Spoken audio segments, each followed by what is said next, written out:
الخبيثات والطيبات للطيبين والطيبون للطيبات.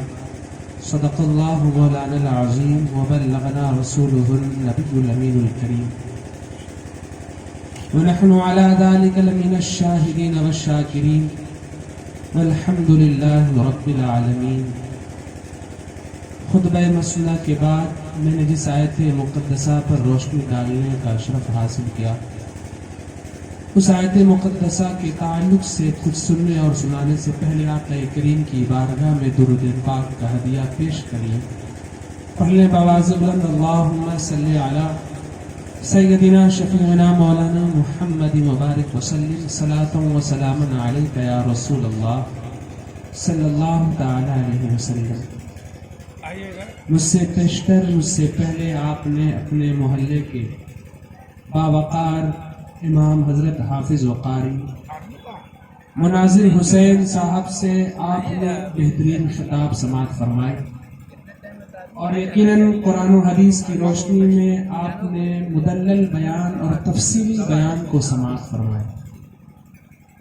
آپ بڑے ہی خوش نصیب ہیں کہ آپ کے اس دیار محبت میں اس لائق اور اس طرح کا بہترین امام آپ کو ملا ہے، اور آپ پر یہ لازم و ضروری ہے کہ آپ ان کی قدر کریں اور ان کے بتائے ہوئے احکام پر عمل کر کے دنیاوی زندگی کو بھی سنواریں اور آخرت کی زندگی کو بھی سنواریں.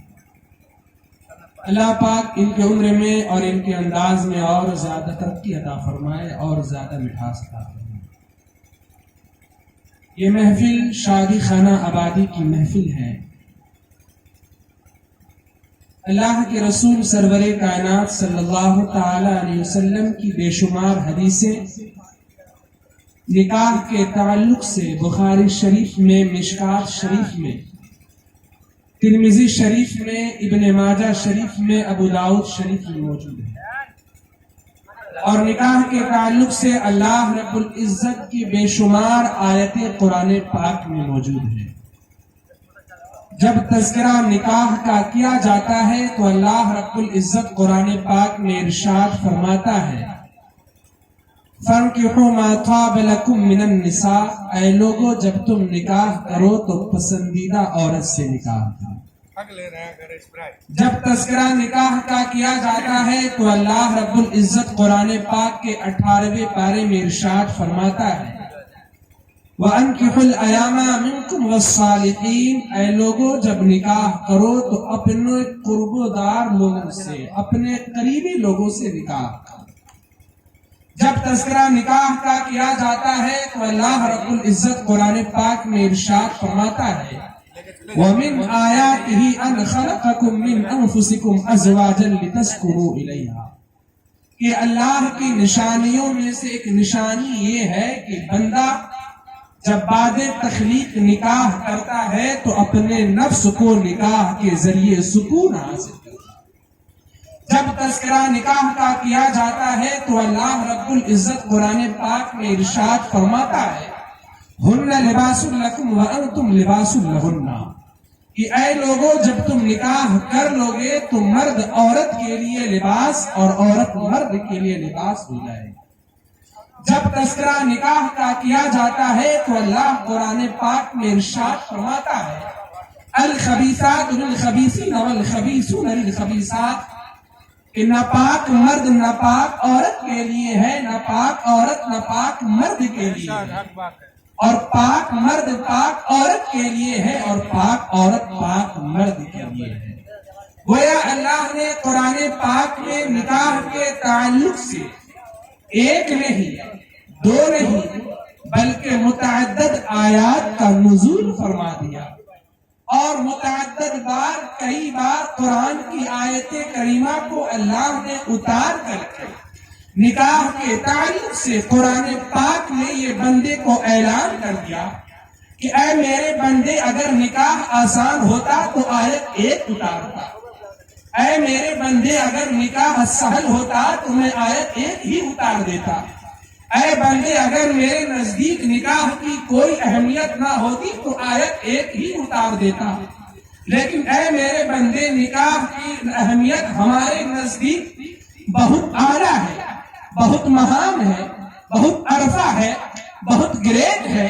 اس لیے ہم نے قرآن پاک میں جب نکاح کی آیتیں اتاری تو ایک نہیں بلکہ کئی آیتیں اتار کر کے اپنے بندوں کو یہ پیغام دے دیا کہ اے لوگوں جب تمہارے پاس مال رہے، اے لوگوں جب تمہارے پاس جائیداد رہے، اے لوگوں جب تمہارے پاس سکون اختیار کرنے والی چیزیں موجود رہے، جب تمہارے پاس حاجت اصلیہ کے تعلق سے شے موجود رہے، جب ضرورت کا سامان موجود رہے، جب تم نان و نفع اٹھانے کی صلاحیت و طاقت رکھتے ہو تو اے لوگوں نکاح کر لو۔